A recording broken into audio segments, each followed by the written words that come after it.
Bien. Bueno, el tema del día de hoy entonces que vamos a desarrollar es encontramos en el capítulo 7 de la Ley de Defensa del Consumidor y que ostenta el título de las operaciones de venta de crédito, ¿sí? El capítulo está integrado por un solo artículo. Ustedes dirán qué capítulo corto, pero es un capítulo extenso en cuanto a su contenido, no porque se refiere a un solo artículo, sino por el contenido en sí que tiene ese artículo. Es el artículo 36, que se refiere a todos aquellos proveedores que realicen operaciones financieras para consumo u otorguen créditos para el consumo. La verdad que la terminología que utiliza el artículo 36 no es muy clara, porque con las expresiones operaciones financieras para el consumo o créditos para el consumo, se busca abarcar tanto la hipótesis de quien financie, sea el propio proveedor de un bien o servicio o un tercero. Este artículo 36 fue modificado por la ley 26.361 y por la ley 26.993. El anterior artículo 36 solo hablaba de operaciones de crédito para el consumo, crédito que podían otorgar entidades financieras u otras personas como, por ejemplo, el propio vendedor, o sea, créditos personales. Ahora, en el artículo actual, en el artículo 36 actual, post reforma, se agrega la expresión operaciones financieras para consumo, con el propósito de ampliar este campo de aplicación de la norma. A ver, ni las operaciones financieras ni las operaciones de crédito son expresiones que denotan precisión o vocabulario que a nosotros, digamos, nos hace entender a qué se refiere el artículo 36. Lo que hace el legislador en el artículo 36 es legislar, ¿no?, respecto a contratos y o actos jurídicos cuya finalidad es posibilitar al consumidor contar con medios para adquirir un bien o un servicio. ¿Esto cómo se puede lograr? O sea, facilitándole al consumidor una suma de dinero para la adquisición de contado del bien o el servicio que quiera adquirir. Es decir, el caso de un mutuo, entregándole el bien o el servicio y cobrándoselo en forma diferida o fraccionada, es decir, la venta a crédito.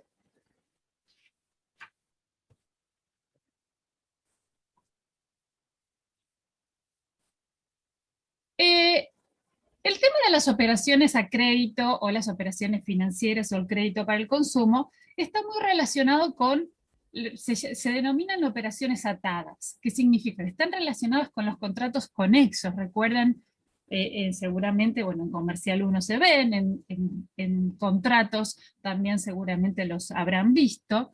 Y los contratos conexos son los supuestos de adquisición en derecho del consumidor, ¿no? Son los supuestos de adquisición de un bien o servicio acompañado de un crédito para su financiación, es decir, un crédito para el consumo, donde el vendedor recibe directamente del banco o la entidad crediticia la totalidad del precio que luego el comprador reintegrará a plazos a esta entidad. En este supuesto, el consumidor es parte de dos contratos, por eso están conexos, o sea, dos contratos, el contrato de compra-venta con el vendedor del bien o el prestador del servicio y el contrato de mutuo o préstamo con el banco para financiar la adquisición exclusiva de ese bien o servicio. Es decir, el artículo 36 es aplicable a mutuos, sean bancarios o no, que se destinen a financiar la adquisición de bienes o servicios. ¿Qué estoy diciendo con esto? Que el derecho del consumidor va a atravesar, en este caso, las operaciones de financiación que realiza un consumidor o un usuario ante un banco o ante otra entidad financiera.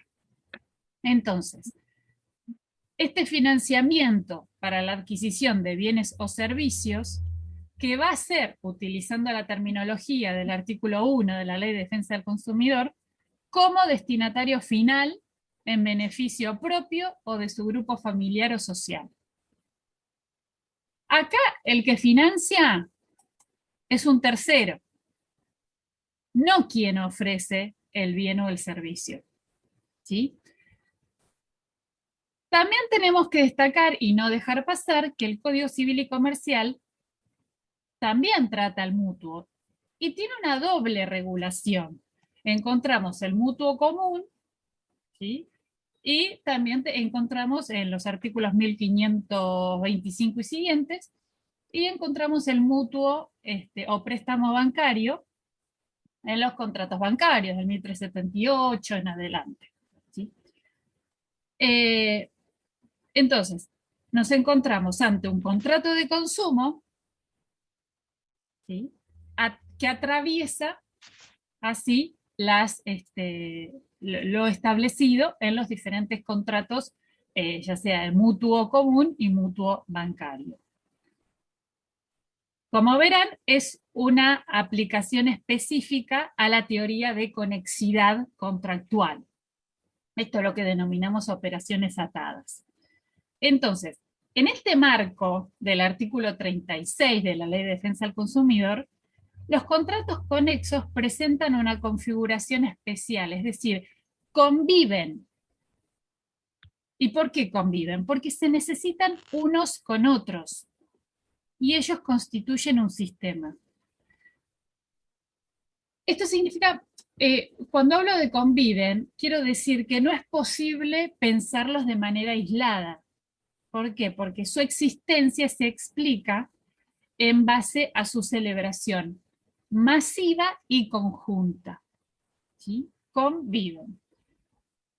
Por su parte, el artículo 36 establece que la eficacia del contrato en el que se prevea que un tercero otorgue un crédito de financiación quedará condicionada a la efectiva obtención del mismo.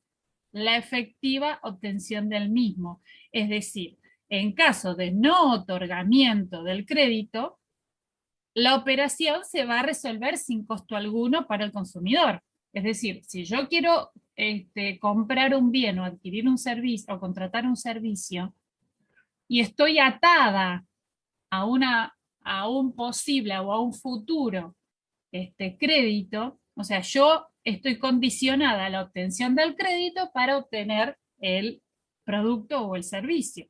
Si no me otorgan el crédito, esa reserva o esa operación se va a resolver, se va a caer y no va a haber costos para el consumidor.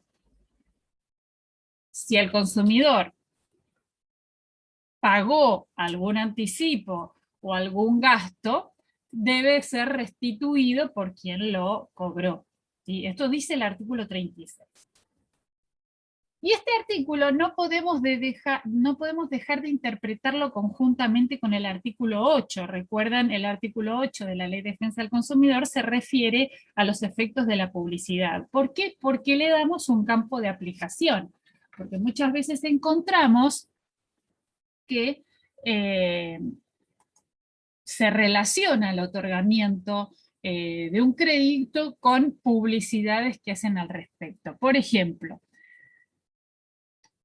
por supuesto que si del boleto de compraventa de un inmueble en régimen de prehorizontalidad surge que la escrituración está condicionada al otorgamiento a favor del comprador consumidor de un mutuo con garantía hipotecaria, o sea, por parte de un determinado banco, el no otorgamiento de dicho préstamo producirá la resolución de este boleto sin costo alguno para el consumidor, debiéndose en este caso restituirle todas las sumas abonadas. Pero esta disposición también se aplica en el caso cuando la publicidad previa a la firma del boleto fue formulada con precisiones en el sentido de que la compra-venta era financiada por una entidad bancaria, aún cuando en el boleto de compra-venta no surja expresamente que la escrituración está condicionada al otorgamiento a favor del comprador de un mutuo con garantía hipotecaria. Es decir, más allá que en la publicidad nada diga respecto de esta situación,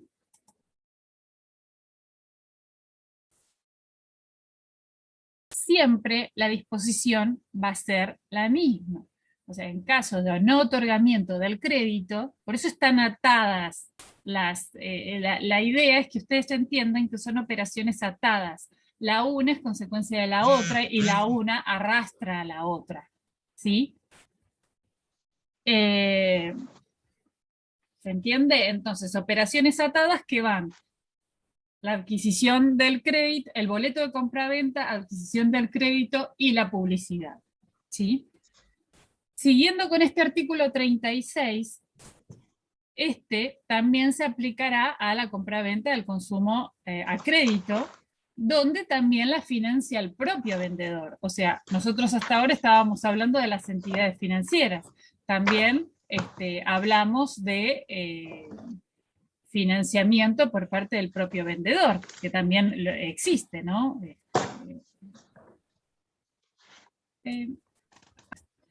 Siguiendo, les decía, con el artículo 36, que fue modificado, recuerden, por la ley 26.361 y por la ley 26.993, esa famosa ley que crea el sistema de resolución de controversias en consumo, establece que en la documentación que consigne operaciones de crédito deben figurar estas precisiones. Es decir, toda la documentación que sea instrumentada en créditos para el consumo debe tener la descripción del bien o servicio, el precio al contado para las operaciones de crédito, el importe a desembolsar inicialmente de existir y el monto financiero, la tasa de interés efectiva anual, tasa de interés efectiva anual, que ahora vamos a ver, ¿verdad? O sea, ya nos vamos a sumergir en el mundo financiero con esto. Esto recién comienza.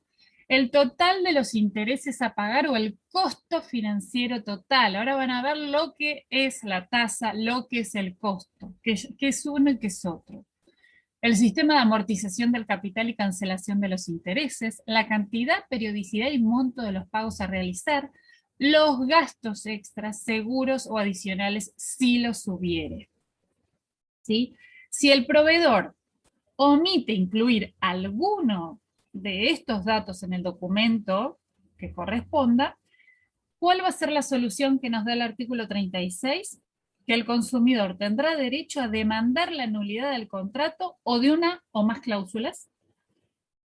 Y si el juez declara la nulidad parcial, simultáneamente integrará el contrato. Recuerden que siempre al consumidor o usuario le va a convenir la nulidad parcial y la integración por vía del magistrado que la nulidad total del contrato. Es decir, el artículo 36 adopta la misma solución para el caso de nulidad que el artículo 37, ¿sí? Cuando hablamos de prácticas abusivas, porque no es otra cosa que una práctica, una práctica abusiva, ¿sí? El no incluir determinadas características o esta descripción de, en el contrato, ¿sí?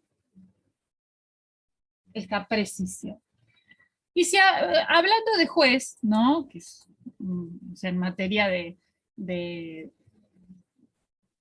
actualización, o sea, de esta constitucionalización del derecho privado, el juez saben muy bien que tiene una amplia, y más en esta materia que no está muy regulada en derecho del consumidor. Entonces, nos apoyamos mucho en los magistrados para que tengan esa visión pro consumidor, ¿sí?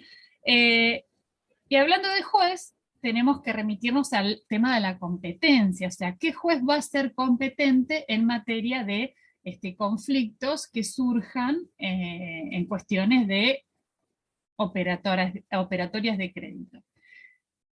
Si las acciones son iniciadas por el consumidor o usuario, bueno, el juez competente va a ser el juez del lugar del consumo o uso, el del lugar de celebración del contrato, el del domicilio del consumidor o usuario, el del domicilio del demandado o si está en garantía en su caso. Esto a elección del consumidor.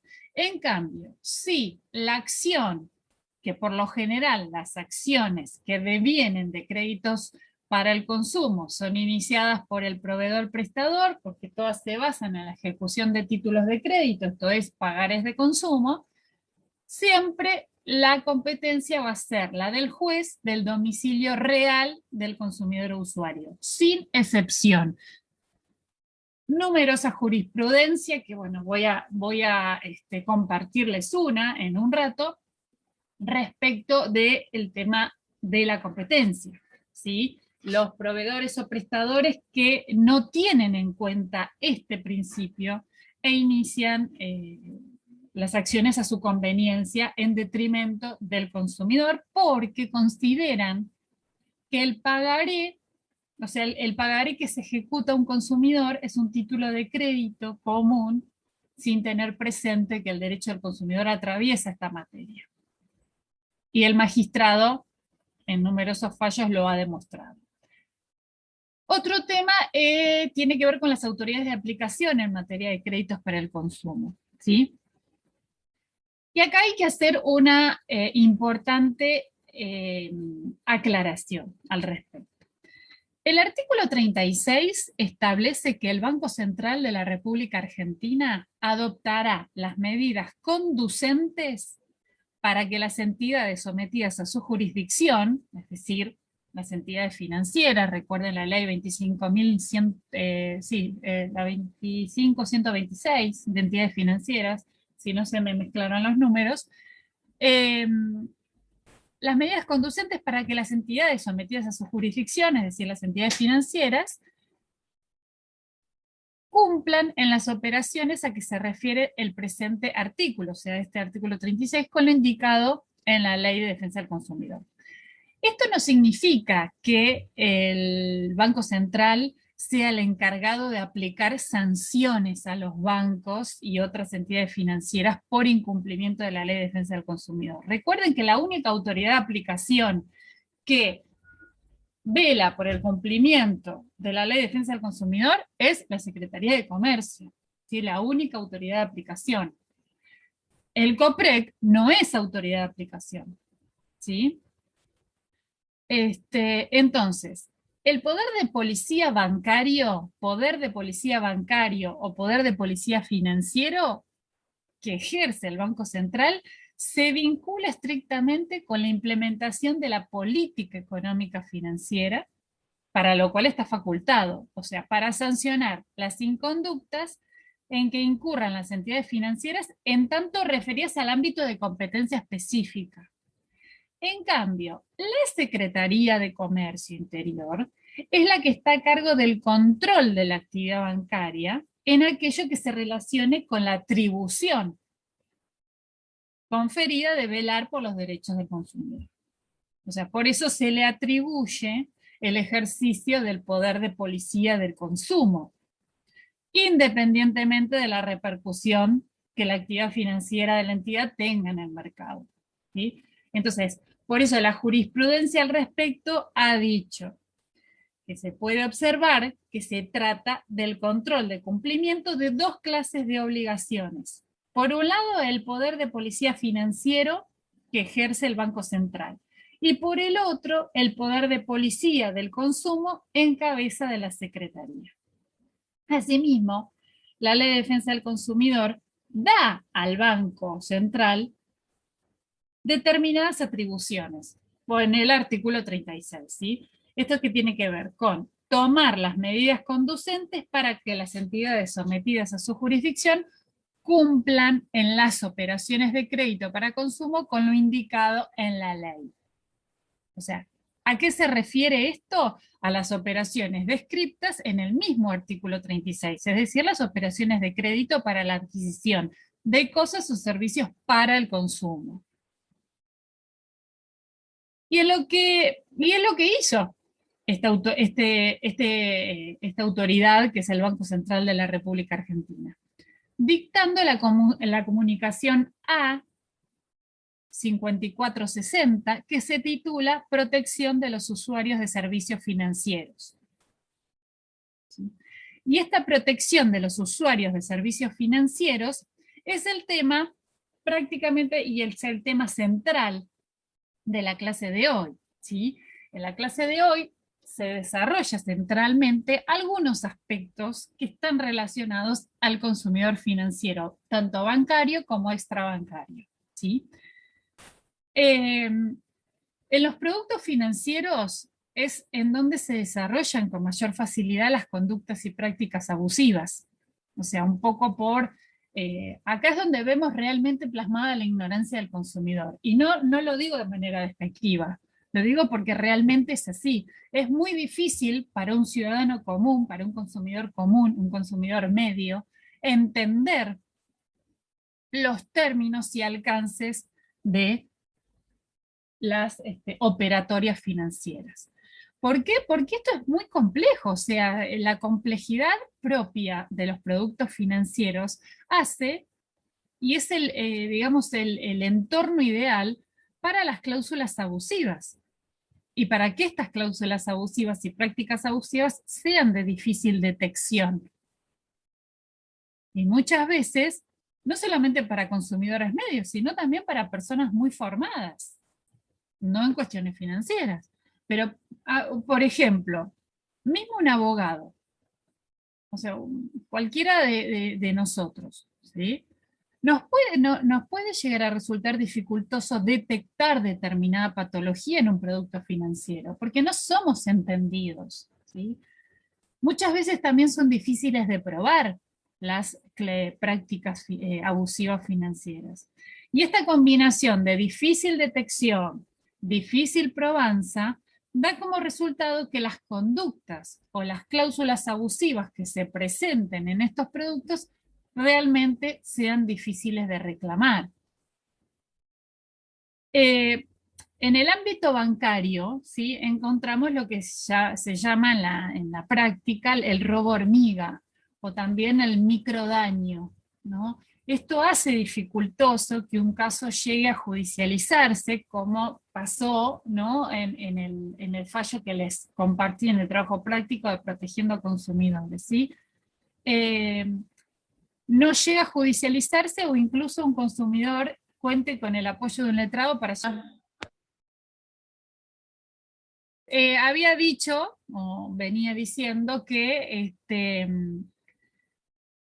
vemos, ¿sí? Que estas prácticas abusivas que se desarrollan en este ámbito financiero son muy difíciles de probar y esa combinación que es de difícil probanza y difícil detección da como resultado, ¿no? Situaciones abusivas, que son muy difíciles y que se caracterizan por ese llamado microdaño que muchas veces no llegan a judicializarse porque es más oneroso llegar a la justicia que reclamar por el daño, incluso hay abogados que tampoco les interesa, ¿sí? Porque no ven un, un, una ganancia, ¿no? Para llevar adelante ese reclamo. Entonces, sin duda, las cuestiones que tienen que ver con los cálculos financieros son ajenas a las ciencias del derecho, o sea, a nosotros. Pero lo cierto es que cuando un consumidor encuentra un defecto o algún problema en su producto financiero, consulta a un abogado. Entonces, tenemos que estar preparados y más o menos con esta clase proporcionarles contenido respecto de la materia para estar un poco guiados en el tema. Tener herramientas para que puedan de repente evacuar este tipo de consultas que pueden presentar en un futuro, ¿sí? Como operadores jurídicos ante alguna consulta de algún cliente. Es decir, tenemos que agudizar el ojo y poder dar un correcto cauce a estos posibles reclamos que se puedan presentar. Eh, bueno, no hay problema. lo primero que debemos tener presente, que en nuestro país todos los consumidores cuentan con la tutela especial dada por el Sistema Legal de Defensa del Consumidor. Cuando hablamos de sistema, nos referimos a la Constitución Nacional, a la Ley de Defensa del Consumidor, al Código Civil y Comercial de la Nación, a las leyes especiales, resoluciones, o sea, ese sistema protectorio de integración normativa con que cuenta el consumidor. Pero dentro de este sistema, el consumidor financiero va a tener una tutela aumentada. Y cuando decimos esto, no quiere decir que es un privilegio sobre otra clase de consumidor. Cuando hablamos, esto tiene que ver con la hipervulnerabilidad. Nosotros cuando hablamos de consumidores hipervulnerables, estamos ante un consumidor que es vulnerable de por sí, por ser consumidor, por su situación, por su ubicación en la relación, ¿sí?, de consumo. Y en ciertos momentos, ese consumidor vulnerable se transforma en hipervulnerable o con vulnerabilidad agravada por las relaciones que está llevando a cabo. Entonces, el consumidor financiero tiene que tener una tutela aumentada. Y no hablamos de privilegio sobre otro consumidor, sino que la ley prevé para estos consumidores mayores recaudos, o sea, mayores cuidados respecto de un consumidor medio, ¿sí?, o regular.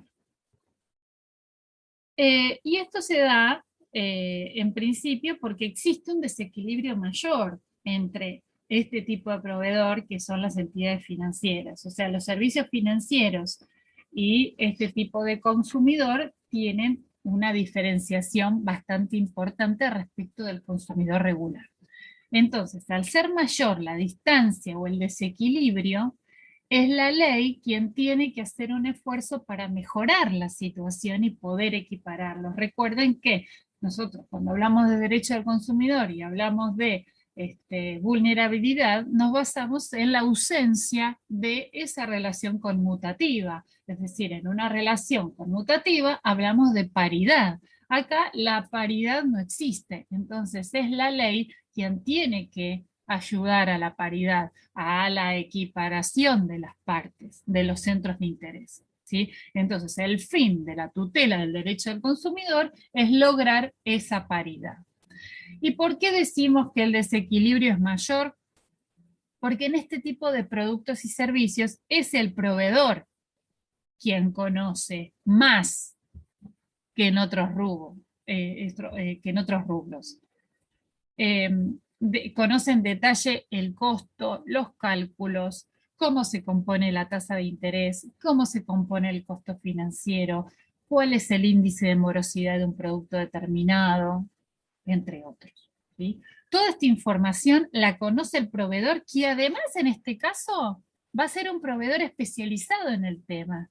Y por estas circunstancias, que se le suma además el marketing, ¿no?, es decir, la publicidad, o sea, la manera de presentar o ofrecer un producto, todo ello puede generar confusión o algún tipo de expectativa engañosa de difícil cumplimiento. Entonces, todo esto hace que el sistema protectorio quiera brindarle una tutela especial. En este sentido, el Código Civil y Comercial de la Nación, en el artículo 1384, equipara los contratos bancarios con los contratos de consumo, ¿sí? Acá tenemos lo que es el artículo 1384 referido a la aplicación de los contratos de consumo a los contratos bancarios y el concepto de contrato de consumo, por si se lo olvidaron, se los vuelvo a recordar, en el artículo 1093. Entonces, ¿cómo y cuándo identificamos al consumidor financiero y al proveedor financiero? Bueno, en este sentido, el Banco Central de la República Argentina, como autoridad de aplicación y poder de policía, ¿sí?, de estos servicios financieros, establece una definición de usuario de servicio financiero, ¿sí? Y dice que a los efectos de la presente reglamentación, o sea, la reglamentación del Banco Central también forma parte del derecho al consumidor en su integración normativa. Entonces, también nos encontramos con resoluciones, en este caso, del Banco Central. Comprende a las personas humanas y jurídicas que en beneficio propio o de su grupo familiar o social, les suena esto, artículo 1 de la ley, y en carácter de destinatarios finales, hacen uso de los servicios ofrecidos por los sujetos obligados que se enuncian en el punto 1.2, 1.12, como a quienes de cualquier otra manera están expuestos a una relación de consumo con tales sujetos, ¿sí? A los fines de que los sujetos obligados hagan operativa la individualización de los usuarios de servicios financieros, se considera que revisten ese carácter las personas humanas o las personas jurídicas que no adquieren o utilicen productos o servicios financieros ofrecidos por los sujetos obligados para ser incorporados a su actividad comercial, siempre que estos últimos no cuenten con un elemento de juicio. Bueno, forman parte también los deudores de créditos cedidos. Bien.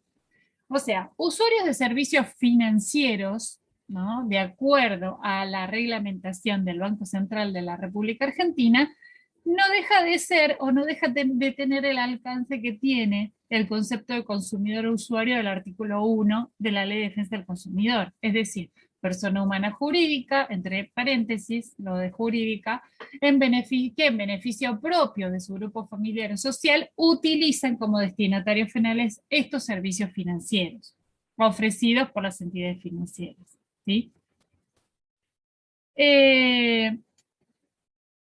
Esto define lo que es el consumidor según el Banco Central, ¿no?, el consumidor financiero.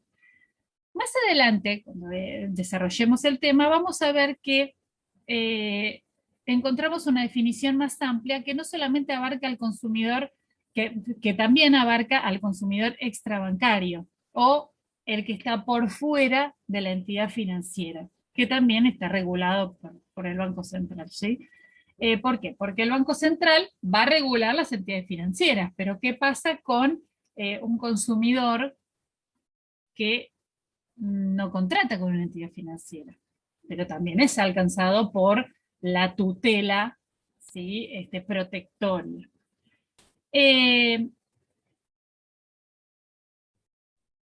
Otra cuestión, ¿no?, interesante es que el tercero expuesto subsiste en esta regulación pese a la modificación.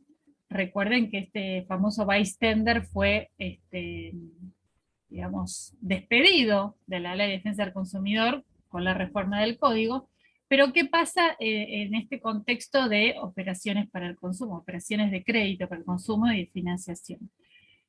Se complementa con el artículo 1 de la Ley de Entidades Financieras, la 21.526, ahí me acordé, no era 25.126, sino la 21.526. Este artículo 1 de la Ley 21.526 de entidades financieras nos define cuál va a ser la entidad o proveedor de servicios financieros. Y dice que quedan comprendidos en esta ley, en sus normas reglamentarias, las personas, ¿no?, que realicen intermediación habitual entre la oferta y la demanda de recursos financieros. Quedan expresamente comprendidas en las disposiciones de esta ley las siguientes clases de entidades. Bueno, acá están todos. La enumeración no es excluyente de otras entidades, ¿no?, que pueden ser comprendidas. No excluye otras entidades. Y este tema, a su vez, lo conjugamos con el artículo del Código Civil y Comercial de la Nación, 1378, que establece que las disposiciones relativas a los contratos bancarios previstas en el capítulo se aplican a los contratos celebrados con las entidades comprendidas en la normativa sobre entidades financieras y con las personas y entidades públicas y privadas no comprendidas, ¿no? Entonces, con esta combinación de artículos tenemos delimitados quiénes son las partes. Tenemos los consumidores financieros, los proveedores financieros. Importante es la mirada del artículo 1 de entidades financieras, que nos va a dar la pauta de operación financiera y va a delimitar un tipo de consumidor financiero, ya que hay otro tipo de consumidor que es víctima de operaciones abusivas. La operación financiera es lo que da la calidad de proveedor financiero.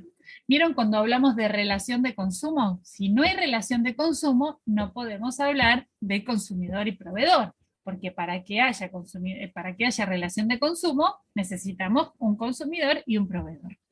Acá, para que haya operación financiera, la operación financiera es lo que va a dar la calidad de proveedor financiero y consumidor que contrata con este, que se transforma en consumidor financiero. Y por lo tanto, la característica vulnerable que tiene el consumidor regular se transforma en hipervulnerable o vulnerabilidad agravada. Entonces, en este artículo 1 de entidades financieras se habla de intermediación.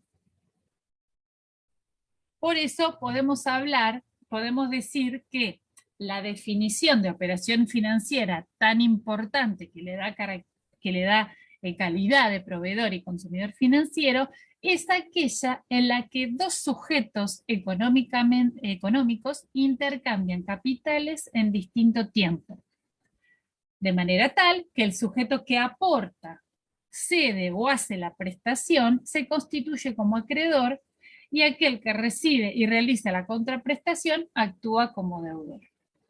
Este concepto abarca la totalidad de consumidor financiero, es decir, todo consumidor que encuentre en su relación de consumo una operación financiera será un consumidor financiero. Entonces, ¿por qué es tan importante detenernos en el concepto de operación financiera? Porque debemos superar la idea de operación financiera en términos solo de dinero. Es decir, yo entrego un dinero y en el término de un tiempo recibo los pagos con la correspondiente tasa de interés. Esto sería el clásico ejemplo de un mutuo préstamo bancario, donde el banco nos presta una suma de dinero y lo vamos devolviendo en cuotas tiempo más adelante. Obviamente esto va a generar un interés y devolveremos el capital prestado y los intereses. Pero más allá de este ejemplo, tenemos que pensar más adelante, ya que estamos dejando, si no lo hacemos de lado, situaciones en donde más inconveniente tienen los consumidores. O sea, esta clásica operación que les comenté es conocida por todos. Pero ¿qué pasa si eh, dentro de esta situación en la que están los consumidores financieros existe la entrega de bienes, ¿no? Esto nos sumerge en un universo financiero. Por ejemplo, cuando compramos un electrodoméstico, o sea, típica relación de consumo, y nos ofrecen un producto con una financiación propia, en apariencia conveniente, en cuotas de acceso rápido para el consumidor, y aquí este consumidor lo que está haciendo en apariencia es adquirir un bien, pero detrás de ese bien hay una operación financiera encubierta. En esta situación, que lo convierte en un consumidor financiero, y al convertirlo en consumidor financiero se deben tomar otra serie de recaudos. Y no está en una relación de consumo común, está en una operación financiera, es decir, una relación más específica a una relación de consumo, donde requiere de eh, una hiperprotección. ¿Sí? Entonces, por eso es importante abrir los ojos, ¿no? Ya que muchas veces la oferta de bienes en realidad no es una oferta de bien, sino son ofertas de crédito. Es aquí donde cualquier consumidor que encuentre en su relación de consumo una operación financiera se va a convertir en un consumidor financiero, con las consecuencias que eso deviene. ¿Sí? Importante. Ante esta situación, debemos encuadrar lo que es el marco normativo del consumidor financiero y no podemos dejar de nombrar la parte pertinente del artículo 42, que poco se habla, cuando establece que los consumidores y usuarios de bienes y servicios tienen derecho, en la relación de consumo, a la protección no solamente de su salud y seguridad, sino de los intereses económicos. Lo dice la Constitución. No olvidemos de estos intereses económicos. ¿Sí? No solamente la Constitución, o sea, vamos de lo general a lo particular. Nos encontramos con, aparte de tener esta tutela, ¿sí?, que tiene que ver con el consumidor tradicional, al consumidor financiero se le agrega la ley 26.994, ¿sí?, la unificación del código, los artículos 1378, 1389, que regulan varios aspectos, que también regulaba la ley 24240, pero lo que hay que señalar es que el hecho que estén incorporados en el Código Civil y Comercial nos da una ventaja muy grande, que es que las normas del derecho del consumidor, más allá de estar repetidas, y no es desprolijidad la repetición, ¿no? Es con una finalidad concreta. Esta finalidad radica en que las normas de derecho del consumidor presentes en el código forman un núcleo duro de tutela para el consumidor que no va a poder ser modificada por ninguna ley especial, ¿sí? Este piso de tutela que solo podrá ser modificado por otra ley que le otorgue un mayor beneficio al consumidor. Es el piso. También encontramos la 24240 y las modificaciones, es decir, la del artículo 36. Obviamente la Ley de Defensa del Consumidor tiene todos los principios tutelares del consumidor regular, pero específicamente trae para el consumidor financiero, en su artículo 36, la regulación de varios aspectos interesantes, que obviamente fueron materia de discusión y siguen siendo respecto a los consumidores financieros y su alcance. Es el artículo 36 el que establece estos requisitos para los productos financieros. También este artículo introdujo, como vimos, un dato que para el consumidor financiero no es materia de discusión, pero sí lo es para el consumidor regular, que es la prohibición de la prórroga de jurisdicción. Es lo que le dije acerca de la competencia. Esto es que cuando el proveedor tenga que demandar al consumidor, solo lo podrá hacer en el domicilio real de este, ¿sí? Y cuando el consumidor quiera demandarlo al proveedor, como vimos, ¿sí?, puede optar por la jurisdicción de su domicilio, del cumplimiento del contrato, el domicilio del proveedor o de la cita en garantía.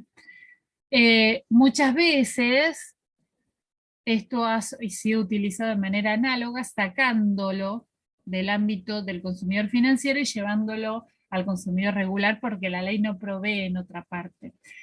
¿Qué significa? Que por analogía se aplica el principio de competencia del consumidor financiero al consumidor regular. Eso es, o sea, es una forma de utilizar al favor, digamos, determinadas lagunas de la ley. La ley 25.065 respecto de tarjetas de crédito, no es muy invocada la ley, ¿no? 25.065, pero tiene cuestiones muy interesantes, como por ejemplo una sanción, tipo, esto se ve muy poco, se habla muy poco, pero hay que saberlo. La ley 25.065 establece una sanción tipo daño punitivo de hasta 8 veces el importe de un cargo mal cobrado. O sea, no todos lo sabemos, es importante saberlo, porque ¿quién no tuvo un problema con una tarjeta de crédito?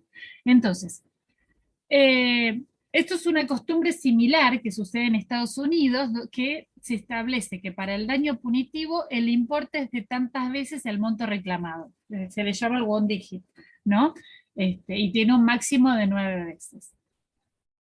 La ley de tarjeta de crédito se incorpora también otra cuestión interesante, que no pueden cobrar cargos fijos por la mora en el pago, ni tampoco pueden colocar en veraz a los deudores. ¿Qué pasa? Acá hay una práctica que Bueno, eso no se cumple. bueno, acá está, acá iba. Acá hay una práctica que algunos bancos llevan adelante que tiene que ver con esto. Es habitual que junto con la tarjeta de crédito los bancos ofrezcan otro tipo de servicios por cuentas corrientes, cajas de ahorro, etc. Ante el incumplimiento del pago de la tarjeta de crédito, ¿qué hacen? Debitan el importe de la deuda de la cuenta corriente, generando un saldo deudor en esa cuenta. Y ese saldo deudor en la cuenta corriente sí permite enviar la información al veraz, no en cajas de ahorro. Entonces, esto es una práctica abusiva. Son prácticas que hacen los bancos para violar los principios de la ley 25065. ¿Sí? Fíjense, tengan presente cómo hacen la derivación, o sea, cuando no hay monto, no hay saldo en la caja de ahorro, que está prohibido mandar por falta de fondos en la caja de ahorro, mandar información al veraz, pero sí por cuenta corriente. ¿Qué hacen? Debitan de la cuenta corriente y cuando la cuenta corriente está en rojo, ahí mandan la información al veraz. Eh, eh, pero cuando la tarjeta, acá leo una pregunta, pero cuando la tarjeta te devuelve en cuotas por el monto en reclamo, ¿se debe hacer igual? ¿En qué sentido se debe hacer igual, Benjamín? Preguntas. O sea, cuando a vos te devuelven... Un ejemplo, profe, disculpe. Sí, Yo hago una compra y me cobran a mí 2 veces el importe, porque me pasó. sí, En 6 cuotas, 7.000 pesos, y me cobraron por 2 postner porque un postner no funcionaba bien. sí. Entonces me tengo 2 veces. Y a mí en el resumen me viene. Y yo tengo que reclamar todos los meses para que la tarjeta, en este caso Visa, me devuelva a mí esa cuota. Son eso. Pero el daño fue directo a mi patrimonio, porque yo todos los meses estoy pagando el doble de cuotas. Me Eso cobran dos te veces tienen que ellos. hacer, te tienen que hacer un descargo en el resumen de la tarjeta, te tiene que venir un crédito a tu favor. Claro, una nota, pero el tema acá es que yo tengo que, a veces me viene, a veces no me viene, tengo que llamar, tengo que reclamar. Y Bueno, esto es un tiempo. entonces, es muy importante el tema de tarjeta de crédito porque es lo que nos toca más de cerca, porque muchos de nosotros no tomamos créditos, o sea, créditos hipotecarios, prendarios, pero tarjetas de crédito seguro.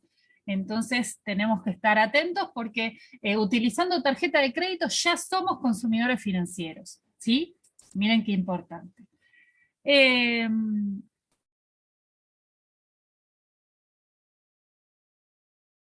Bien.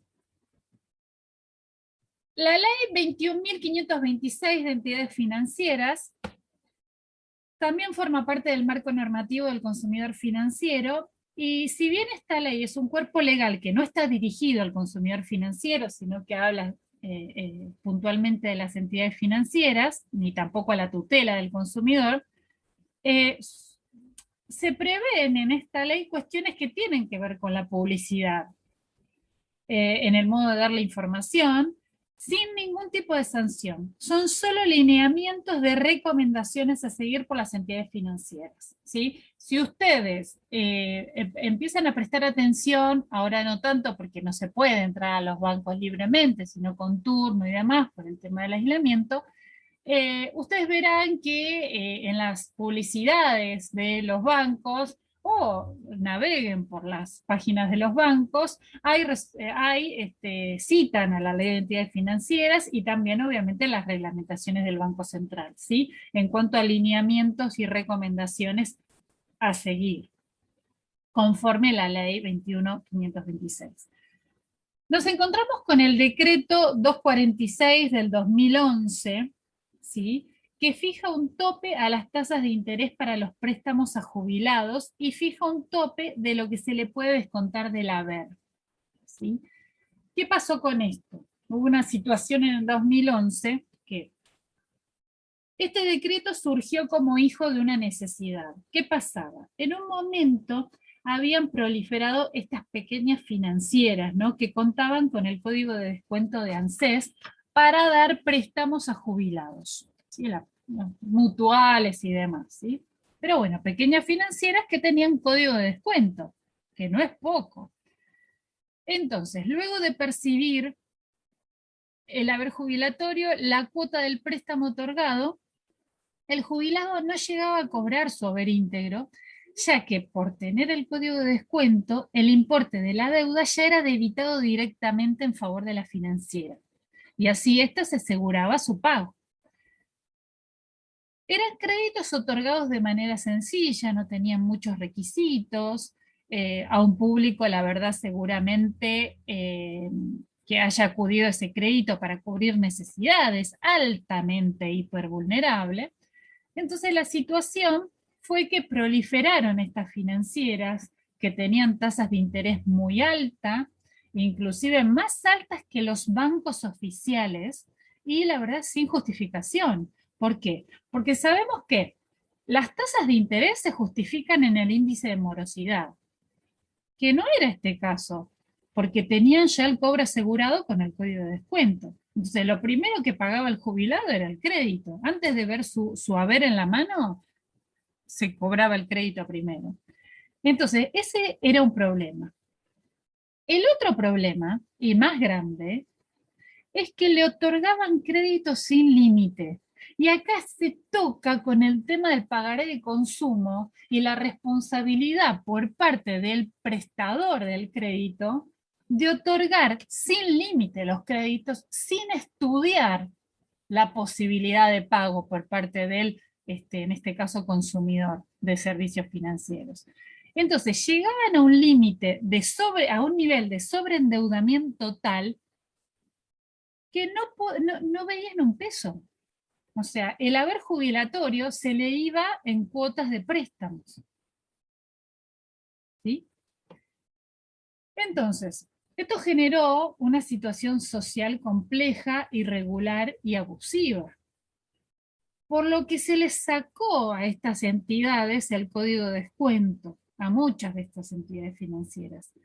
Y se resolvió con esta resolución, con este decreto 246 del 2011, fijar un tope en la tasa de interés y un tope respecto de hasta qué porción se le podía cobrar en cuotas del haber mensual, buscando con esto evitar ese sobreendeudamiento de un consumidor de carácter hipervulnerable como es un jubilado, ¿sí?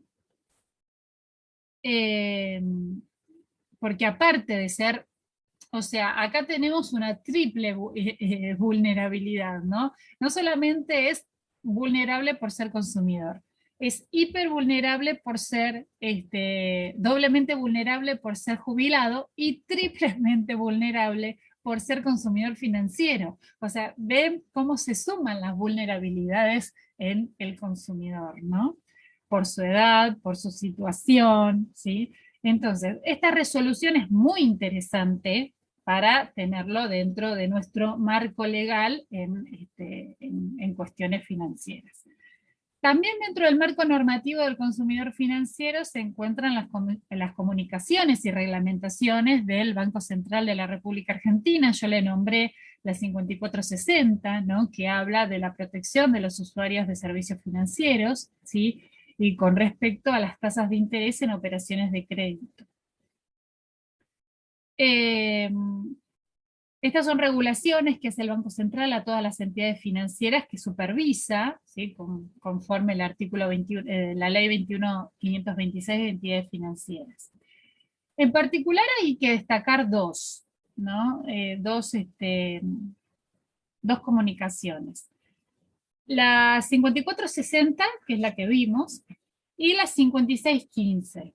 La 5615 es muy técnica y específica, pero nos trae información respecto de las tasas de interés, que es un elemento muy ajeno a nosotros, al derecho, y que toca muy de cerca al consumidor. Ahora vamos a verlo respectivo a la tasa de interés. También encontramos la resolución 906 del 98 de la Secretaría de Comercio, que establece requisitos que tienen que ver con cuestiones formales como debe ser la letra, el tamaño, que debe ser destacada y todas esas normativas formales.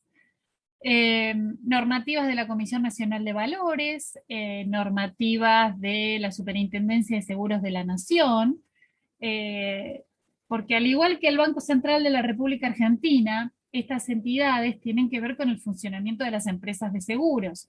Entonces, que también son proveedores financieros. No olvidemos a los seguros que también son atravesados por el derecho y defensa del consumidor. ¿Sí? Esta sería, digamos, la normativa legal que tenemos en el tema. Y si se fijan, en ninguna de ellas se establece un parámetro o manera de calcular que nos indique cuándo hay usura o abuso en el cobro de la tasa de interés. Esto es un detalle interesante, porque más allá de que estén presentes en el Código Penal como delito, o sea, no sabemos cuándo hay usura.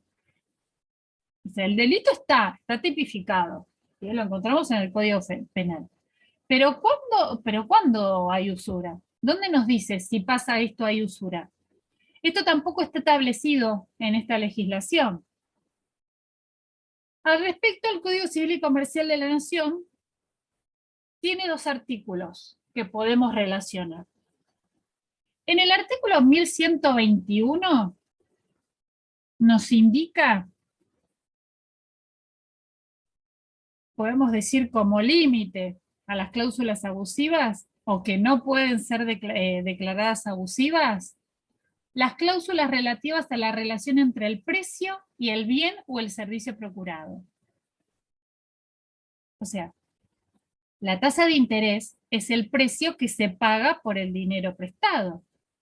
Entonces, desde el punto de vista del 1121, no podría declararse abusiva una tasa de interés.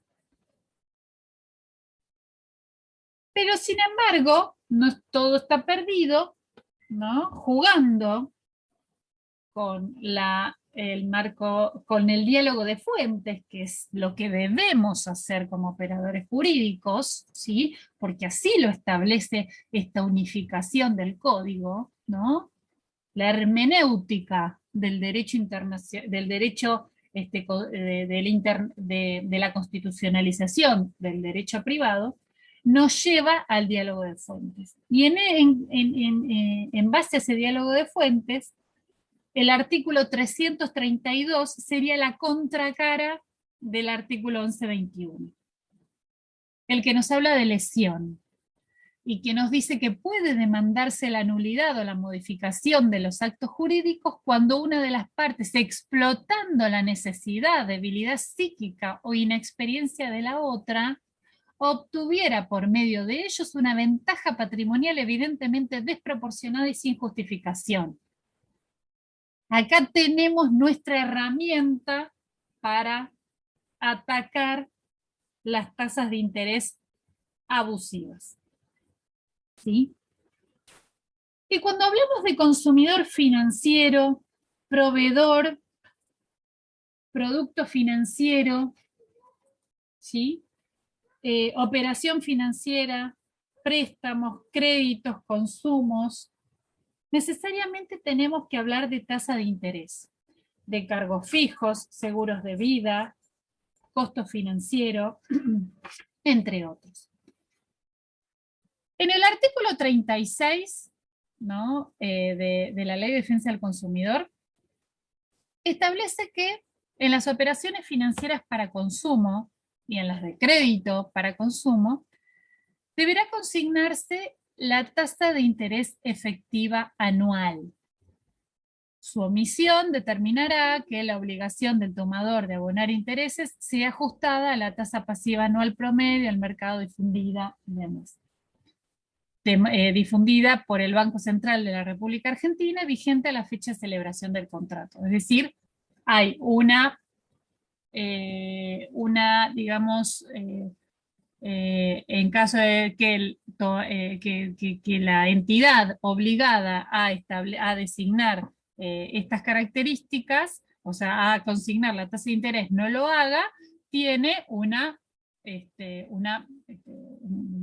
pena, ¿no? Que se va a estar a la tasa pasiva anual del Banco Central. A ver, la tasa de interés efectiva anual debe diferenciarse de la tasa nominativa anual. Como la palabra lo indica, la tasa efectiva es la que efectivamente paga el tomador del préstamo. La tasa efectiva es la que tiene en cuenta la forma en que se van a capitalizar los intereses. ¿Sí?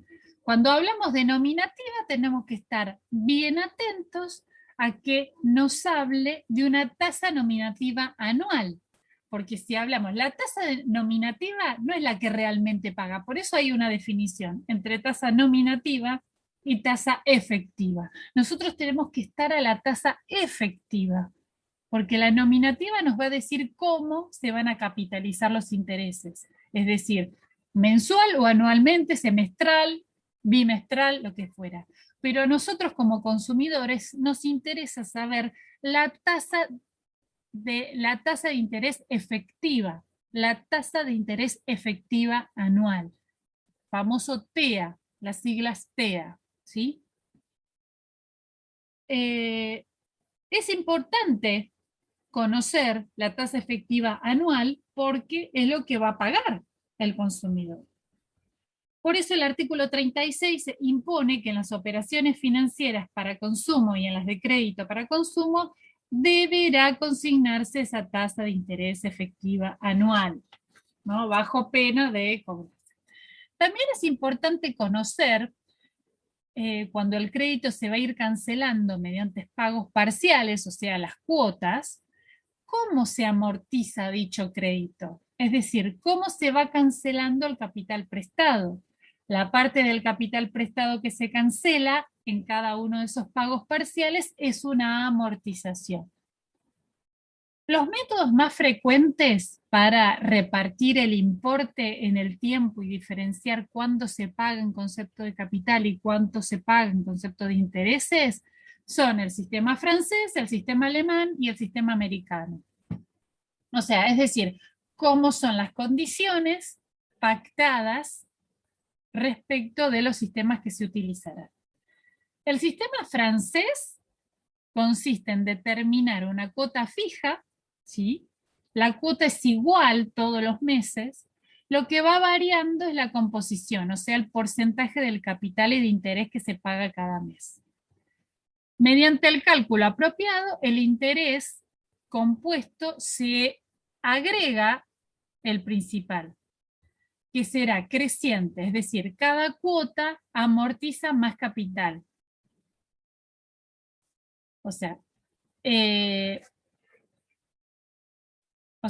Hablaba de el cálculo apropiado del interés compuesto se agrega el principal, es decir, de los intereses.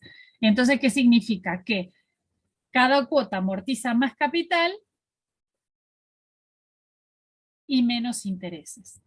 O sea, va decreciente. Va creciendo el capital, lo que se paga en capital, y decreciendo en cuanto a intereses a medida que se van acercando al pago total de la deuda. Eso es el sistema francés. En el sistema alemán o sistema de cuota de amortización fija, la amortización de capital es fija, o sea, no es variable como el sistema francés. Por lo tanto, los intereses y la cuota total serán decrecientes siempre, porque cada mes se paga menos cuota. Se caracteriza porque el interés se paga de forma anticipada en cada anualidad. Y por su parte, en el sistema americano, establece una sola amortización única al final de la vida del préstamo. A lo largo de la vida del préstamo solo se pagan intereses. Al no haber pagos intermedios de capital, los intereses anuales son fijos. Entonces, es importante saber el respecto de la tasa de interés anual, ¿sí? Porque es lo que dice el artículo 36 respecto del sistema de amortización del capital y cancelación de los intereses. Además de la tasa efectiva anual y el sistema de amortización del capital, al que toma un préstamo también le importan conocer los otros gastos, es decir, que están a su cargo y que impactarán también en el monto total que se deberá abonar. Por ello, cuando vemos que en el artículo 36 establece un deber de consignarse los gastos extras, seguros o adicionales si los hubiere, se refiere a esto. Entonces, saber la diferencia entre tasa de interés y costo financiero nos va a ayudar a saber comparar los productos financieros ofrecidos en el mercado. El Banco Central de la República Argentina nos da una definición de lo que es costo financiero. Y nos dice que el costo financiero total, por las siglas CFT, si ustedes se ponen a ver publicidades de créditos, van a ver al final de todo costo financiero total y sobre todo en las publicidades lo dicen más rápido, ¿no? O CFT. Es la principal variable que se debe tener en cuenta al elegir un préstamo personal prendario o hipotecario, ya que es el mejor indicador del costo global que deberá afrontar un cliente, ¿no? El costo financiero total está compuesto por las tasas de interés nominal anual, y por todos aquellos costos asociados a las operaciones que impliquen la retribución de un servicio efectivamente prestado o un genuino reintegro de los gastos. El costo financiero total se expresa en forma de tasa de interés nominal anual en tanto por ciento con 2 decimales. A ver, nosotros para hablar de costo financiero tenemos que ver unos antecedentes. Esto eminentemente financiero, ustedes me dirán, ¿qué pasó con el derecho del consumidor y esta clase? Bueno, esta clase, les dije en un principio, el que avisa no traiciona, y los informé al respecto, es la clase más cercana a derecho financiero que vamos a tener. La tasa de interés se compone de la ganancia que el inversionista, o sea, el que pone el dinero, en este caso la entidad financiera, va a obtener, y a esto hay que sumarle el costo que tiene el dinero y el costo de la operación. Esto es, la operación de banco se trata, ejemplo, recibo dinero, pago un pequeño interés, lo presto en otra dirección con un interés que yo le agrego y que consiste en mi ganancia. Eso me va a permitir satisfacer el interés de quien me ha dado el dinero en primer término. Entonces va a tener la ganancia. El costo que tiene el dinero y el costo de la operación, ¿sí? Es lo que en nuestro país debiera tener también, sumarse a eso el porcentaje de inflación. Todo esto va a componer la tasa de interés, es decir, el costo de ganancia, el costo del dinero, el costo de la operación, el costo de inflación, ¿sí? Todo eso, así era antes, ¿no? El costo financiero antes no existía, el costo financiero es un término nuevo, relativamente nuevo. Solo se utilizaba el término tasa de interés. Y todo lo que tenía que ver con el cobro de un dinero iba dentro de esa tasa, como un combo, ¿no? Como una cajita. Dentro de esa cajita estaba todo lo que se le cobraba al consumidor. ¿Qué pasa? En algún momento ¿no? La práctica financiera, ¿qué pasó? Comenzó a sacar cosas de esta tasa de interés. O sea, tanto de interés más gastos de administración, esto en concepto de tasa de interés más gastos de mantenimiento, y es como que de esa manera se comenzó a deformar el concepto de tasa de interés. El conocimiento de la tasa de interés es lo que le permite al consumidor comparar los productos financieros y determinar cuál le conviene más. O sea, el que tenía más baja tasa de interés era el conveniente. Pero cuando comenzaron a sacar cosas de las tasas de interés, se complicaba la comparación, porque ya no entendemos cuánto nos va a costar finalmente el producto, porque nos dice tanto tasa de interés más gastos, y más gastos que se les bonifica el 50%, y ahí ya se mareó el consumidor, ya no sé qué voy a pagar. Entonces, ante este escenario, lo que se hizo fue hablar de costo financiero total. La idea de este costo financiero total es hacer las veces de concepto que abrace nuevamente todos los rubros que habían salido de la tasa de interés originaria y volver a hacer ese conjunto expresado, o sea, esa cajita cerrada que permite una mejor comparación por parte del consumidor. Entonces, si nosotros nos dicen, ¿qué diferencia hay entre la tasa de interés y el costo financiero? Bueno, el costo financiero viene a ser lo que originariamente era la tasa de interés, pero que después se deformó, ¿sí? Entonces, el costo financiero, en este costo financiero va a estar la tasa de interés más todos los gastos que hubiera, ¿no? En concepto de la operación financiera, todos en conjunto y ninguno por fuera. A veces esta directiva no se respeta, ¿no? Porque bueno, de ahí la publicidad abusiva, las situaciones abusivas, las prácticas abusivas que debemos atacar y que tenemos el derecho al consumidor para eso. Entonces, el costo financiero es una herramienta de comparación que le permite al consumidor elegir en base a la información que le da. No es otra cosa que información el costo financiero, si ustedes se ponen a ver. O sea, que le permiten al consumidor elegir entre un producto y otro. Entonces, si el costo financiero es engañoso, estamos ante una información que no es clara, que no es veraz, y ahí aplicamos la ley de defensa del consumidor. ¿Sí? Entonces acá les hice el ejemplo de un mutuo, o sea, de un préstamo, como el costo financiero viene a ser una herramienta de comparación. ¿Sí? Tenemos una propuesta A, ¿sí? Un mutuo de 10.000 pesos, ¿no? En 12 cuotas a una tasa de interés anual del 45%, más cargos de gestión de cuenta, 20 pesos, o sea, es irrisorio este ejemplo, más gasto de otorgamiento de 150 pesos. ¿Sí? La propuesta B, tenemos un préstamo por 10.000 pesos en 12 cuotas a una tasa de interés anual del 50% y los cargos y gastos bonificados. Acá podemos elegir y vemos claramente propuesta banco A, propuesta banco B, ¿no? Es difícil comparar, o sea, esto es un ejemplo tonto, o sea, no vamos a encontrar un ejemplo así en la realidad, pero por suerte contamos con la tecnología y si ustedes googlean en internet, tienen la calculadora, existe el programa de calculadora de coeficiente de interés, ¿no? Este, de costo financiero total, perdón.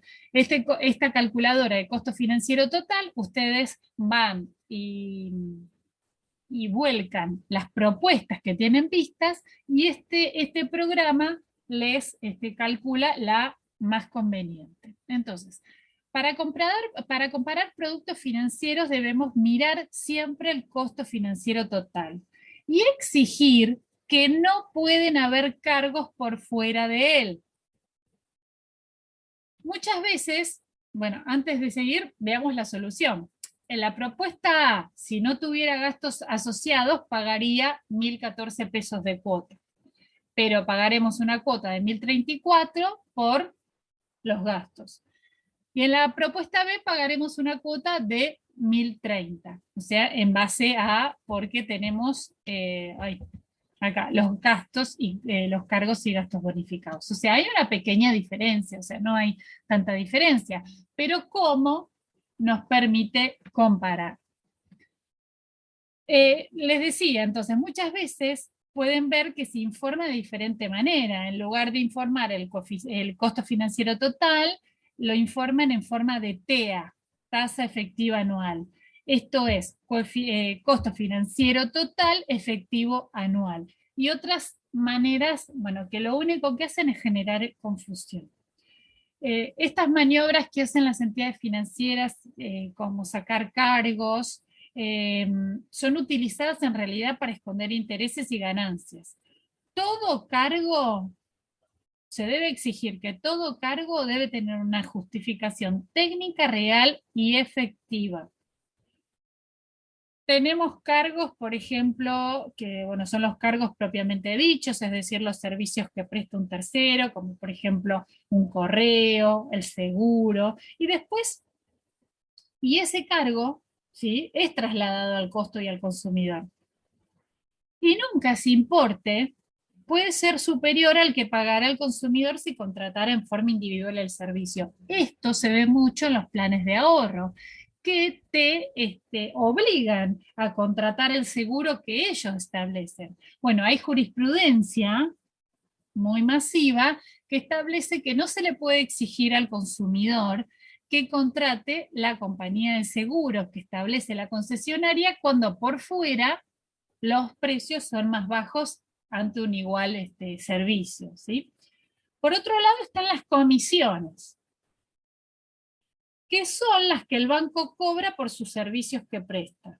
Y tienen que estar técnicamente justificadas y tratarse de una prestación real, porque cuando hablamos de comisiones, o sea, los cargos, bueno, son esos otorgados por terceros, y ahí cuando meten comisiones, el rubro comisiones, ahí empiezan a crear, tienen una creatividad terrible las entidades financieras cuando hablan de comisiones. Bueno, tenemos que ver que las comisiones estén realmente, que sean reales, ¿no? Documentadas. Y para saber también si una tasa de interés es excesiva o lesiva, tener en cuenta este concepto, el spread financiero. El término spread se refiere a la diferencia que hay o que existe entre el costo del dinero que la entidad financiera toma para prestar y la tasa de interés a la que se presta. La diferencia entre lo que me cuesta y lo que cobro, ¿sí?, como entidad financiera. Eso es lo que se mira para determinar si una tasa de interés es lesiva o excesiva. Figuras o patologías para estudiar en torno a las operaciones financieras. Respecto de los... Sí. Tienen que ver con esto, el tema de los intereses, ¿sí? Son todas estas patologías, que digo, patologías, o figuras o patologías para estudiar, no son más que cláusulas abusivas, ¿sí?, prácticas abusivas, conductas abusivas, situaciones abusivas, ¿no?, que sufre el consumidor financiero al contratar con las entidades financieras. Cuando hablamos de interés o interés inflado, ¿no?, se trata del caso que vamos a un comercio a comprar con tarjeta de crédito y nos informan verbalmente que nos informan que tenemos una tasa de interés porque, por pago con tarjeta. Pero cuando nosotros vemos el ticket, no figura el monto que nos están cobrando en total. Figura el monto sin el interés. ¿no? Entonces, ojo cuando, y en base a esta situación, a estas prácticas abusivas que algunos comercios tienen, eh, fueron incorporados a través de la autoridad de aplicación carteles visibles con tasas de interés a los efectos de informar a los consumidores. Es decir, los consumidores, no es que está prohibido el cobro, está prohibido el cobro por fuera del ticket. O sea, si vos me lo estás sumando al monto, tiene que figurar en el documento, en el contrato de consumo, que es el ticket. Y si no figura, significa que es un sobreinterés. Eh, si nosotros navegamos por las páginas web de las tarjetas de crédito, hay un sector de proveedores, ¿no? Con cuadros donde indican, ¿sí?, la tasa de interés que se aplica a cada comercio. Hay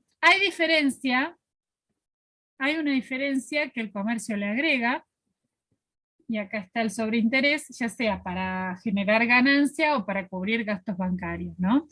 Y esto es lo que hay que chequear cuando a nosotros nos dan el comprobante del pago de tarjeta de crédito, ¿sí? También conductas bastante comunes es el cobro de gastos de otorgamiento. Está prohibido hoy, antes no. El fundamento del gasto de otorgamiento era que este cobro, ¿no?, era originado por los costos administrativos que le originaba la entidad la evaluación del crédito para otorgar un préstamo. Pero podemos decir que este cobro tiene un tinte de ilegalidad, porque, por ejemplo, yo voy al banco, solicito un préstamo por 100.000 pesos, ¿sí? Estoy barata hoy, pero bueno, para no perdernos en los ceros. Y nos dicen que tiene un costo costo de otorgamiento de 3.000 pesos. Es decir, recibo 97.000 pesos, ¿no?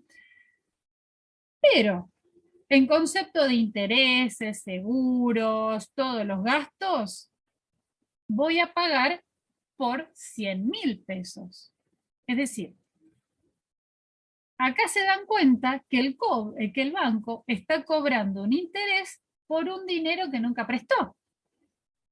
Porque me está cobrando por 100.000 y a mí me dio 97.000, ¿no? Y esta irregularidad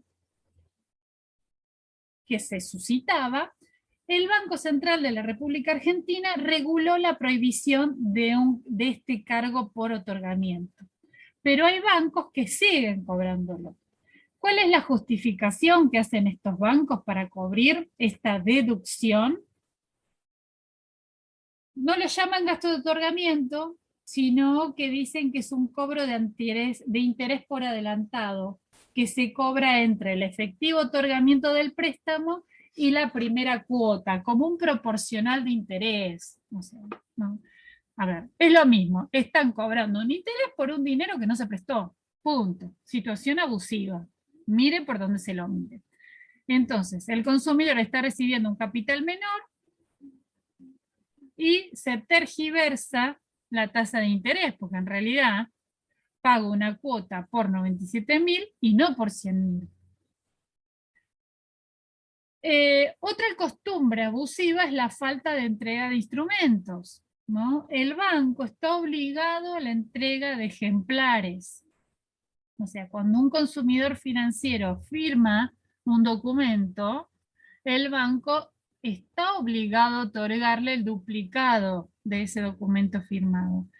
No sucede, por lo general, porque con el argumento de la ecología, de la reducción del uso de papel, que el banco guarda toda la información y está disponible para el cliente, y etcétera, etcétera, etcétera, está contrariando la ley. Que se lo mandamos por mail y ese mail nunca llega, fíjese en spam y en spam no está. El consumidor acá no tiene herramientas para su defensa y al no tener copia de lo que firmó, está atentando contra el derecho de la información, al trato digno, ¿sí? Tampoco se les entrega muchas veces los pagarés una vez que están saldados, O sea, es totalmente abusivo. Otro tema también que encontramos en este ámbito es la tasa variable de interés. El problema radica que al consumidor no se le informa de ninguna manera cuándo y cuánto va a variar la tasa de su crédito. Solo informa que el banco va a ir modificando según la necesidad. Pero lo cierto es que la normativa del Banco Central obliga al banco a informar cuándo y cuánto o hasta cuánto va a variar la tasa de interés. Y esto es fundamental para hacer una comparación de productos. ¿Sí? No basta con solo informar la tasa inicial, porque tal vez yo puedo seducir a consumidores diciendo que la tasa inicial es baja y luego sube cual montaña rusa y otro crédito de repente con una tasa inicial más alta, pero no con tantas variaciones a lo largo del crédito, sea más conveniente, ¿no? Entonces, esa tasa variable debe ser informada hasta cuánto y cuánto. O sea, el banco te tiene que informar esa variación o esa variabilidad del interés. La comunicación del Banco Central es la 5615 1.22, ¿sí? Con respecto a la tasa variable, si quieren tener Claro. Bueno, ahí está. Ya estamos terminando por los que se tienen que ir, ¿no? Ya en 6 minutitos terminamos. Otro tema es el seguro de vida y el cargo precancelación. Bueno, el seguro de vida es, como hablábamos recién, es otra problemática alrededor de los otorgamientos de los créditos. Es un recurso de las entidades para obtener mayor beneficio. Todo eso basado en la supuesta obligatoriedad que tenía el seguro de vida en los créditos, por ejemplo, las tarjetas de crédito. Bueno, nunca fue verdad esa obligatoriedad. O sea, nunca fue obligatorio por parte del Banco Central de la República Argentina el seguro de vida sobre saldo deudor, a excepción de los créditos hipotecarios y prendarios. O sea, la tarjeta de crédito, en materia de tarjeta de crédito, se nos vulneró al consumidor con este invento del seguro de vida sobre saldo deudor. ¿Mm? La normativa del Banco Central. Sí. Pero sí, esa es una práctica que hacen todos los bancos con todas las tarjetas. Ahora, de oficio, no hay ningún ente regulador que tome cartas en el asunto, porque a todos nos clavan ese seguro. Y como dije al principio, el Banco Central es el que establece las directivas y reglamentaciones. La autoridad de aplicación es la Secretaría de Comercio Interior. Cuando hay un interés vulnerado de un consumidor financiero, la autoridad de aplicación, que es la Secretaría de Comercio, es la que puede intervenir, ya sabemos, de oficio o por denuncia.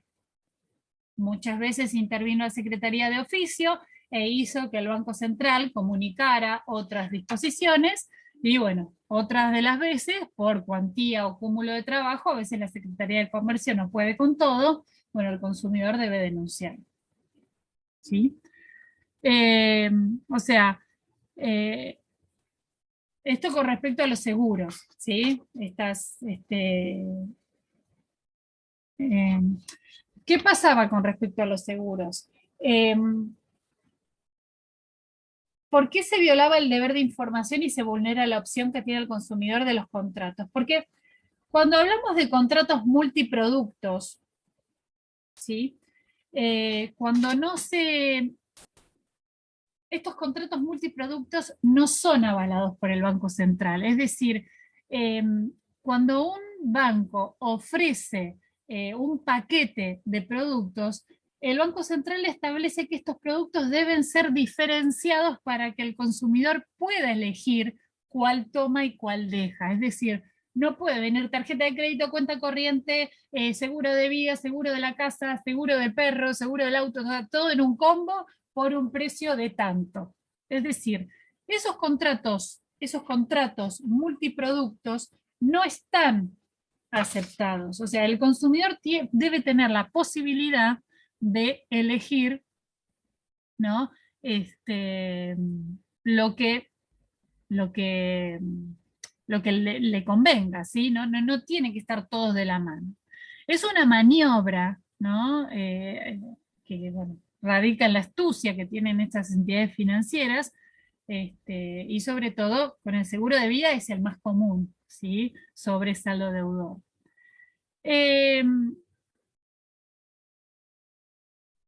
Cuando nosotros hablábamos de sistema de tasa de interés, las entidades bancarias usan el sistema de tasa de interés del sistema francés, ¿sí? O sea, es la cuota de un crédito. La cuota de un crédito siempre, la cuota debe ser en decreciente, ¿no?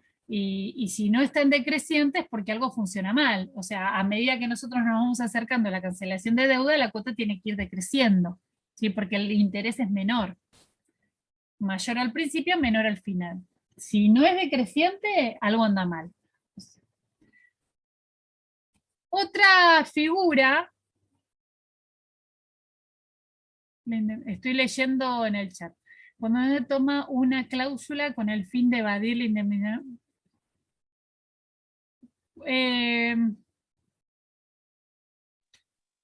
Toma una cláusula con el fin de evadir la indemnización. Más específico, es muy general lo que me estás preguntando. Bueno, y el cargo de precancelación es otro tipo de patología para estudiar en este tema. Había formas... Sí, estoy con Luca, el más cornudo. Bueno, está bien, no necesitamos saber esas cosas. Había varias formas de cobrar hasta que el Banco Central de la República Argentina lo reguló, ¿no? Ay, esperen que hay un micrófono abierto.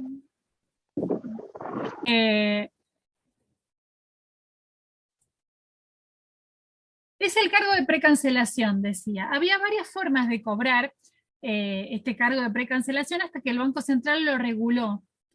Que al momento de cancelación, o sea, esto es más abarcativo a los créditos celebrados antes de la resolución, ¿sí? El Banco Central estableció que cualquier crédito, ¿no?, que haya superado los 180 días o más del 25% de sus cuotas pagas, ya no corresponde el pago de este cargo de precancelación o cancelación anticipada, ¿no? Entonces, no se le puede cobrar al consumidor un cargo de cancelación. Precancelación sí cumplía con estos requisitos de 180 días o más del 25% de las cuotas pagas. Bueno, un tema importante son los pagarés de consumo. O sea, recuerdan, haciendo repaso de Comercial 1, hablábamos de, recuerdan, títulos de crédito, donde el pagaré es un título de crédito, es decir, ese documento necesario para ejercer el derecho literal y autónomo en él incorporado. Bien, el caso del pagaré. El pagaré es muy común para documentar préstamos personales, es decir, sin garantía real, ¿no? En la práctica, muchas operaciones financieras para el consumo, de créditos para el consumo, se celebran, ¿no?, en la terminología del artículo 36 de la Ley de Defensa del Consumidor y se documentan con pagarés. El pagaré es un papel de comercio, un título ejecutivo, ¿sí?, que contiene un título abstracto incorporado, es decir, ese derecho. Pero la cuestión es la siguiente, ¿no? Si en el pagaré no figura la causa de su libramiento, es decir, porque acuérdense que un título de crédito, es decir, un pagaré, es autónomo, es abstracto, o sea, no tiene por qué decir en su contenido la causa. Entonces, ¿podemos aplicarle la 36 de la Ley de Defensa del Consumidor para impugnar alguna de sus disposiciones? Entonces, algunos jueces, ¿sí?, comenzaron a aplicar, ¿no? Esto es, acá comienza el interrogante de la idoneidad de la vía procesal, es decir, respecto del pagaré de consumo. O sea, ¿nos encontramos ante una defensa de los derechos del consumidor cuando hablamos de pagaré de consumo? Hay posturas. Tenemos parte de la doctrina o parte de las opiniones establecen que hacer suscribir un pagaré en resguardo de una deuda de consumo es una práctica abusiva. Mientras no se dañe un proceso especial al efecto, deben rechazarse el cobro ejecutivo, solo procede el cobro por vía ordinaria. Es decir, establecen que el proceso ejecutivo no resguarda el pleno ejercicio de los derechos del consumidor, ¿sí? Y por otro lado, otra postura establece que el proceso ejecutivo sí resguarda, sí puede resguardar el derecho del consumidor con ajustes necesarios. Es decir, no dejemos la posibilidad del... O sea, siempre acá yo les digo, no debemos usar solo, o sea, estar en una postura, o sea, la postura del consumidor. ¿Qué pasa si uno es acreedor de un título que es un pagaré de consumo? O sea, ¿qué perdemos? ¿El derecho de ejercicio ejecutivo, del proceso ejecutivo, por ser un pagaré de consumo? Y tenemos que ir por la vía ordinaria, que es más larga y más costosa, teniendo un proceso ejecutivo posible. Entonces acá, en base a esa postura, dicen que sí, que el proceso ejecutivo puede resguardar el ejercicio de los derechos del consumidor siempre y cuando haciendo ajustes. ¿Y estos ajustes en qué se van a basar? En utilizar el diálogo de fuentes normativas, o sea, que se coordinen y se complementan. La actuación activa del juez, o sea, ese rol del juez activo, flexibilizando las defensas oponibles y el control judicial. ¿Qué significa esto? Que utilizando, ¿no?, el juicio ejecutivo y verificando el cumplimiento de los requisitos del artículo 36 de la ley 24.240, se respeta, ¿no?, la protección de jerarquía constitucional que nos da el artículo 42 y propiciando el diálogo de fuentes, ¿no? Protegemos al consumidor, utilizamos el derecho privado que está disponible y también utilizamos otros microsistemas que son los derechos cambiarios y de juicio ejecutivo. Es decir, ¿qué se busca acá? Una solución entre esta convergencia de fuentes normativas y no de exclusión de unas sobre las otras. O sea, se pueden, en base al diálogo de fuentes y en base a esta idoneidad de la vía procesal, converger las fuentes normativas y resguardar los derechos del consumidor, pero sin desconocer la tutela del crédito. Es decir, asegurar la tutela del consumidor sin eliminar el régimen cambiario y del juicio ejecutivo. Esto es importantísimo en materia de pagaré de consumo. No está legislado, pero tampoco está prohibido por la legislación el pagaré de consumo. Mantiene la vigencia como título ejecutivo, es decir, como título de crédito, y lo único que la Ley de Defensa del Consumidor y el derecho al consumidor en base a la integración normativa le impone al juez es un proceso compatible con la tutela del consumidor. ¿Y qué significa esto? Que el juez debe flexibilizar las reglas del proceso para garantizar la defensa de los derechos del consumidor. No hablamos del típico caso del juicio ejecutivo con todas sus características netamente expeditas, sino que el juez, ¿qué va a hacer acá? Primero, indagar acerca de la naturaleza del título esgrimido, es decir, va a ver cuál es la naturaleza de este título. Va a instar la integración como título complejo, es decir, va a pedir al actor que adjunte documentación relativa al negocio causal, ¿sí? Va a verificar el cumplimiento de los requisitos impuestos por el artículo 36. Va a pronunciarse sobre la habilidad o inhabilidad del título en base a toda esa prueba adjuntada. Va a también controlar la existencia, legitimidad, composición y cuantía de la deuda. Vaya qué rol activo. Y en base a eso, ¿no?, esta demanda ejecutiva que va a tener el ejecutante va a ser despachada en su primer proveído con presunción de pagaré de consumo. Es decir, el juez en su rol activo le va a manifestar al ejecutante de manifestarse con la documentación acompañada que se trata de un pagaré de consumo, ¿sí? Va a estarse a lo establecido en el artículo 36, y con respecto al domicilio, ¿no?, puede llegar a declararse incompetente el juez interviniente en caso de que no se respetó el domicilio del consumidor y se inició el proceso en un domicilio diferente a lo que establece la Ley de Defensa del Consumidor en su artículo 36, es decir, la competencia del juez.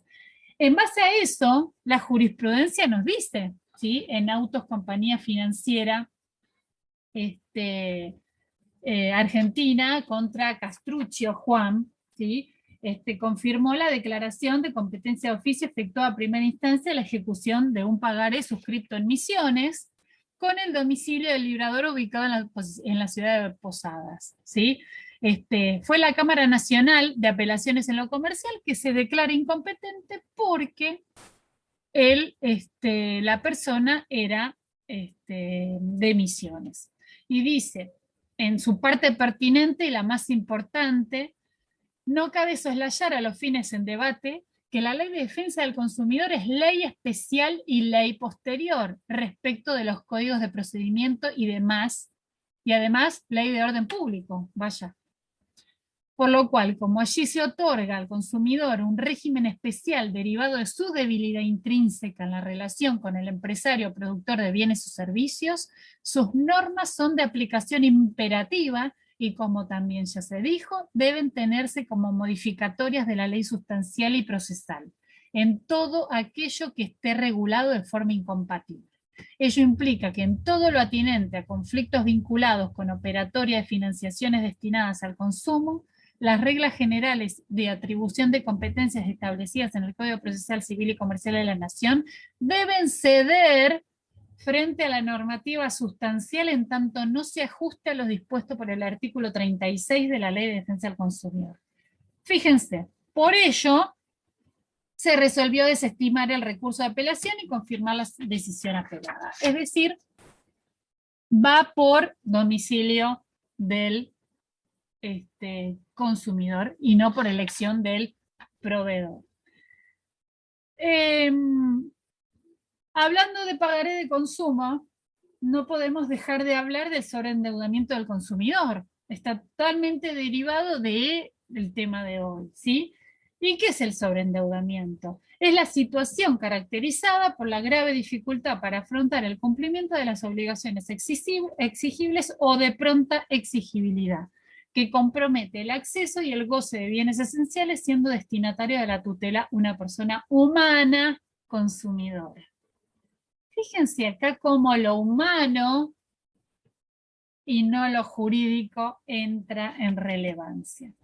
¿Qué pasa con el sobreendeudamiento? ¿Qué consecuencias tenemos?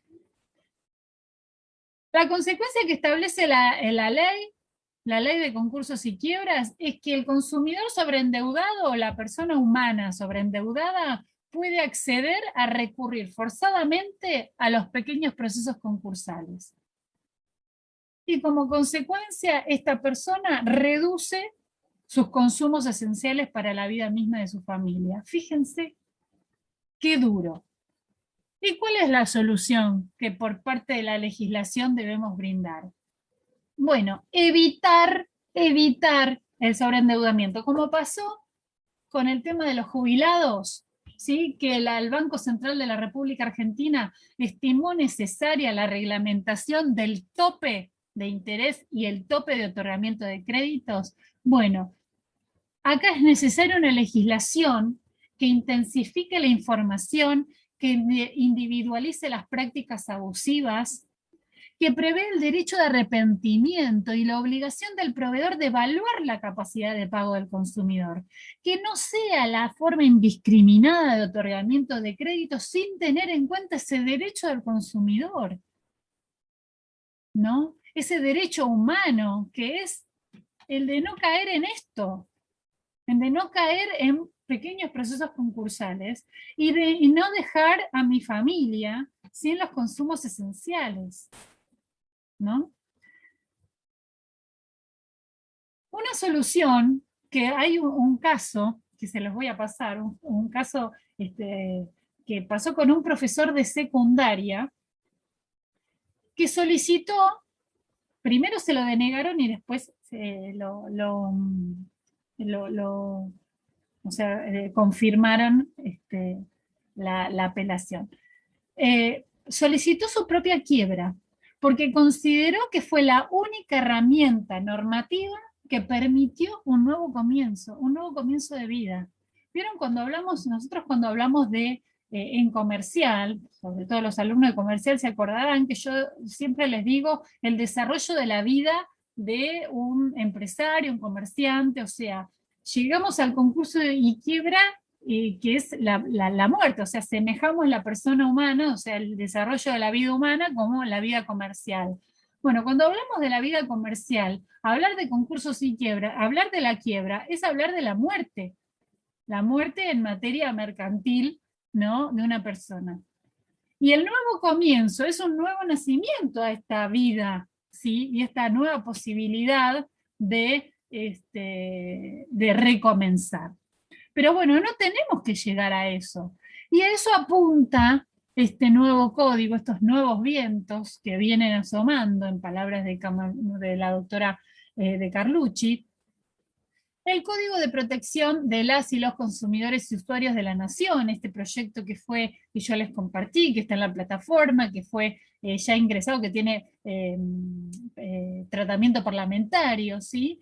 En su título 3 desarrolla todo el título 3 que tiene que ver con los contratos de crédito, financiamiento para el consumo, los servicios de gestión financiera y la prevención del sobreendeudamiento. Muy importante, muy novedoso, ¿sí?, en materia de sobreendeudamiento y de crédito para el consumo. Bueno, hasta acá llegamos con la clase de hoy.